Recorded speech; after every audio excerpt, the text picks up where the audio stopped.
you. Good morning. Good morning. Everyone. Good morning. As Susan said, I'm Lynn Mento, and I'm honored to be here representing the 40 million AARP members and to be among you today.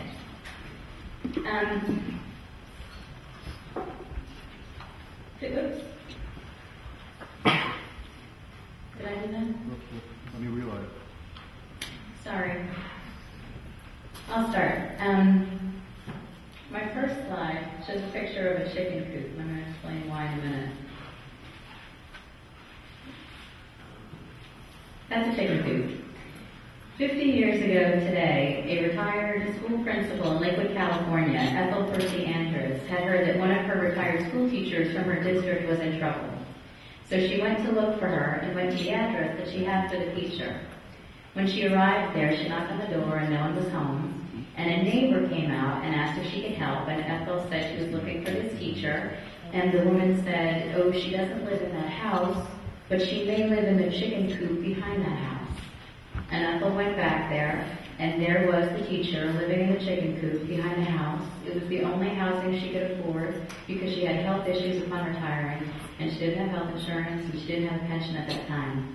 And Ethel decided in that moment, as an army of one, that she was going to change the way society viewed aging, specifically teachers, and provide support for people.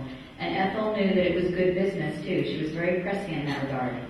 And she knocked on something over 50 doors of insurance companies before she found one that saw the value of what Ethel was talking about and was willing to insure retired school teachers. And out of that relationship, 50 years ago, AARP was born. Oh, I'm so sorry. Did I do that? I'm not a tech person. Today, AARP has over 40 million members, as you may have heard, thanks to Ethel's drive and vision. And we've been working for over 50 years to improve the lives of people over 50 plus. We're one of the world's largest nonprofit, nonpartisan organizations. We have the world's largest circulation magazine, AARP the magazine, which goes to our 40 million households. We also have a bulletin, and we have a Spanish language publication, Segundo Juventud. We're honored to have one of the world's most trusted brand names. We rank third in trusted brand names in the world. And we like to believe that we're leading a revolution in the way that people view life over 50, both people in our membership base, people in business, people in policy. So how many of you knew that you only had to be 50 to join AARP? Oh, that's good. That's good. That's excellent. And are there any card-carrying members in the room? Excellent. Thank you very, very much. Appreciate all of that. There are many people who don't know you only have to be 50, and there are many people who think you have to be retired. But we're doing a lot of work in that regard. And for those of you who have turned 50, you have probably gotten that dreaded letter in the mail telling you that it's time to join AARP.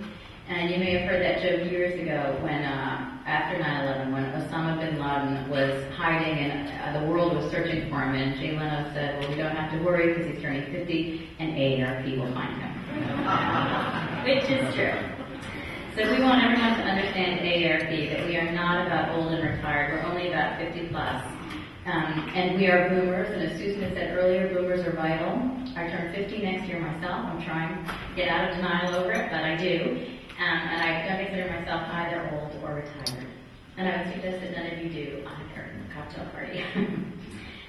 Roughly half of our membership was still in school when John F. Kennedy was assassinated. So it's a young group. A third of our members are under 60, a third are 60 to 70, and then about a third are 70 plus.